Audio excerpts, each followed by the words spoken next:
Le premier à avoir parlé de la conversion au catholicisme de Véronique Lévy, c'est Bernard-Henri Lévy, et c'était à Bibliothèque Médicis. Il parlait de sa sœur cadette, on ne la connaissait pas, on n'en avait jamais entendu parler, et Bernard-Henri Lévy parlait de Véronique avec beaucoup d'émotion et la gorge serrée. Écoutez-le.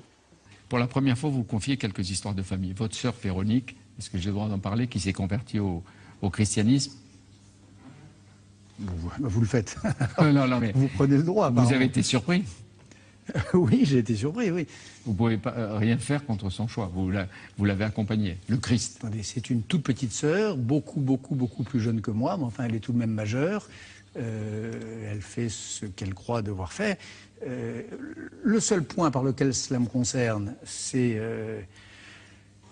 D'abord, il y a des questions Moi, je suis je suis juif et très profondément juif, et mon judaïsme, c'est une manière d'être fidèle à une certaine transmission. Donc, et universalité aussi. Oui, mais transmission, universalité, ça va de soi. Ça, voilà. D'accord.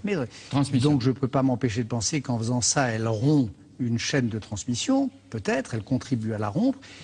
Et puis, il se trouve que ça correspond avec le moment où je suis en train de me débattre. Cette petite sœur, elle s'appelle Véronique. C'est ma sœur, fille de mon père et de ma mère. Elle s'appelle Véronique. Et j'apprends sa conversion au moment où je suis en train de courir les musées de France et d'Europe à la recherche de portraits de Véronique, les Véroniques, c'est-à-dire ces jeunes juives présentes à la 6e station du Calvaire du Christ, lui tendant un linge et voyant son visage, l'essuyant et voyant le visage christique s'imprimer sur ce linge. Pour moi, cette affaire-là est capitale parce que c'est le moment où l'image de diabolique qu'elle avait tendance à être devient sainte. C'est le moment où de démoniaque qu'on l'a considérée, elle devient bonne. Et puis j'apprends cette nouvelle, en effet personnelle, qui me tombe dessus un peu comme la foudre. Oui. Véronique Lévy comprend peut-être mieux aujourd'hui le judaïsme et les juifs. Oui, peut-être que vous venez de voir votre frère. Hein, peut-être que vous comprenez maintenant à la fois le judaïsme et le catholicisme mieux que lui. Votre frère aîné, longtemps, il a été désemparé. Est-ce que maintenant, il accepte votre conversion au catholicisme?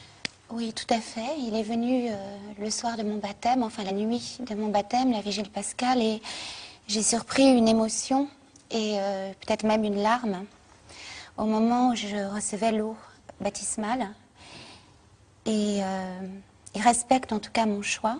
Vous dites, c'est le livre que vous publiez aux éditions Cerf, « Montre-moi ton visage ». C'est un appel. Mais est-ce qu'il n'a pas un retard puisqu'il vous a déjà montré son visage?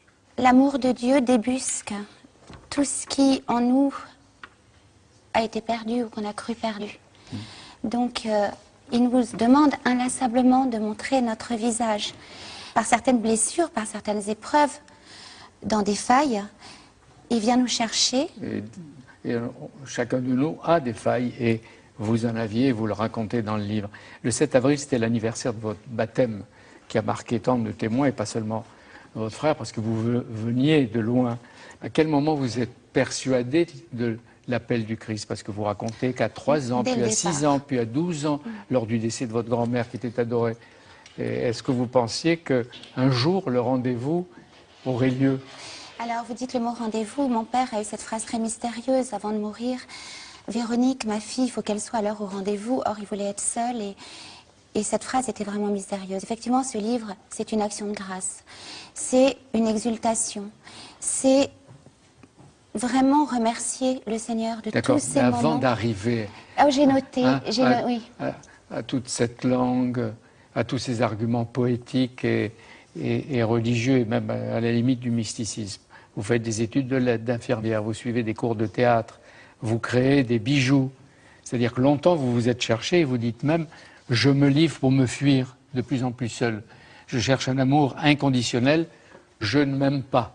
Pourtant, vous étiez une enfant gâtée, choyée, dans un milieu attentif à ce que vous deveniez, non, avec le frère aîné qui avait combien, 20 ans de plus que vous? Oui, à peu près, un peu plus. Ce n'est pas que je ne m'aimais pas, c'est que je n'aimais pas les projections qui étaient faites sur moi. Je n'aimais pas tous les masques, toutes les... Vous savez, il y a des moments où on fait tout pour être aimé. Et beaucoup de femmes vivent ça, où on se perd dans le regard des autres. C'est comme un jeu de miroir. Mais vous avez besoin du regard des autres pour exister, voilà, à l'époque. À l'époque, bien sûr. Et on en a toujours besoin, parce que de toute façon, l'autre est très important. Et chaque rencontre est importante, et même les échecs. Mais je cherchais cet amour inconditionnel qui met à nu et qui aime, qui peut nous aimer même dans la fragilité, même à découvert. Et à l'époque, avec ce besoin d'amour absolu et définitif, apparemment, et vous le dites, vous multipliez les rencontres furtives, éphémères, improbables. Furtives peut-être pas, mais ratées. Il y a quelques-unes qui ont duré 5 ans, 6 ans, 7 ans.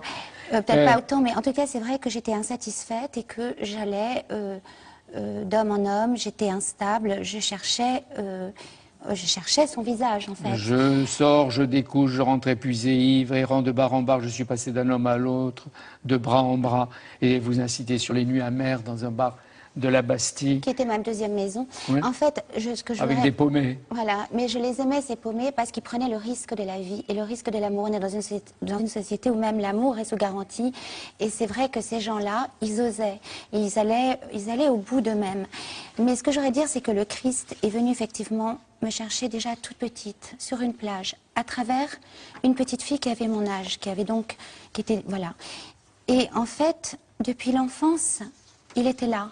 Il se rappelait à moi, doucement. Mais je ne suis rentrée, enfin, je n'ai eu cet engagement dans l'Église que...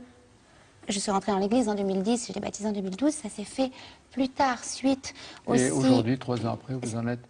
Suite aussi à un échec amoureux, à une grande blessure, à un effondrement. Oui. Qu'est-ce qui déclenche l'expérience de la foi? Comment elle advient? Mais elle est là depuis l'enfance. Mais comment elle se révèle? Elle se révèle à travers ses songes. Qui ont eu lieu, il y a eu des songes assez particuliers, dont un d'ailleurs, je ne sais pas si je peux le raconter ici, mais c'était peu de temps après la mort de mon père en fait, j'étais encerclée, j'étais vêtue de noir, de la tête aux pieds d'un voile noir, encerclée par des hommes qui me lançaient de l'un à l'autre, et tout à coup je m'arrache à ce cercle, je cours, et je me retrouve devant une cathédrale, les portes s'ouvrent, et j'entends les battements d'un cœur qui bat. Et je me demandais d'où venaient ces battements du cœur. Et là, je vois le Christ en croix gigantesque, donc ses bras étirés à l'infini, les bras se pointent vers moi, et j'entends cette phrase qui sort de sa bouche, que ton cœur de pierre devienne un cœur de chair. Toujours les battements du cœur qui s'amplifient, et là, de ses deux mains transpercées sortent deux lames, qui fuse vers moi avec un sifflement d'acier, et je me suis réveillée dans un amour mais nucléaire et dans une terreur. Crainte veut dire éblouissement dans l'Ancien Testament, et je pense que c'était très lié à ça, et j'ai jamais oublié ce rêve. À partir de là, la délivrance est arrivée. La délivrance. Progressivement, et vous remplacez les boîtes de nuit par la fréquentation des églises. Le rythme de vie, de votre vie, vous le racontez, va changer. Des prêtres vont vous servir de guide. Il y en a quelques-uns dont on peut dire les noms, Pierre-Marie, etc. Pierre-Marie Delfieux, mon Voilà. père spirituel, qui m'a accueilli dans l'église le premier jour. Pourquoi vous n'êtes pas restée juive? Je suis restée juive en devenant catholique. Catholique d'ailleurs veut dire universel. Je suis chrétienne parce que... Enfin, un chrétien est un juif accompli. Vous dites, je suis devenue catholique parce que je suis juive. Oui, Mais est-ce que l'avenir d'un juif, c'est de se convertir au Christ? Est-ce que ça ne sonnerait pas comme la fin du peuple de Moïse? Non, pour moi, c'est un accomplissement absolu.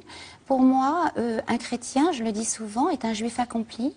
La mission du judaïsme, c'est de se dessaisir. Mais il vaut mieux pour les juifs que leur destinée ne soit pas de se fondre dans des conversions qui les fassent disparaître pire que d'autres ont essayé de le faire. Vous décrivez votre frère aîné. Lui, il vous prend pour une jeune fille qui marche sur l'eau. Il disait tout à l'heure qu'il est agnostique.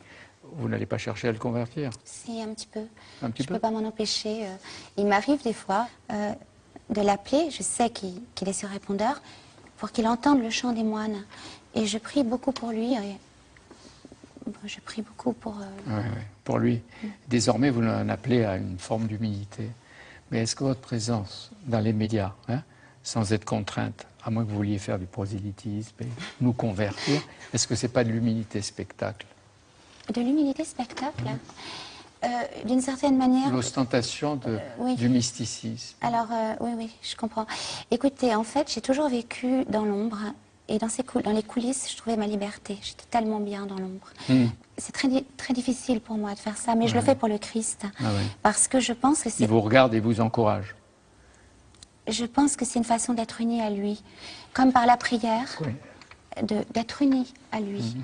Et Mais je n'aurais pas la prétention de l'annoncer, en tout cas avec mes mots, à ma façon. J'étais au départ, je ne voulais pas qu'on dise que j'étais la sœur de non, mais vous Bernard, êtes Véronique Lévy, mais même sans être la sœur. enfin, Non, oublions-le. en tout cas, Et vous êtes une Véronique Lévy qui se convertit au catholicisme, qui ne reste pas dans la religion juive et qui ne se convertit pas à l'islam. Mais vous avez connu beaucoup de moments qui devaient être définitifs. Et si la métamorphose de Véronique Lévy, que vous exprimez si bien, n'était pas achevée, si, ça n'est jamais achevé. La conversion, c'est à chaque instant. c'est-à-dire que Dieu peut vous faire le signe de revenir vers nous? Non. Il me fera le signe peut-être d'aller plus loin. Avance en eau profonde, dit Jésus. Et donc, c'est quoi plus loin? avancer en eau profonde, avancer vers lui, toujours plus près. Dieu seul le sait, en fait. Je dirais que sa volonté soit faite. Il nous le dira peut-être un jour, puis on vous suivra.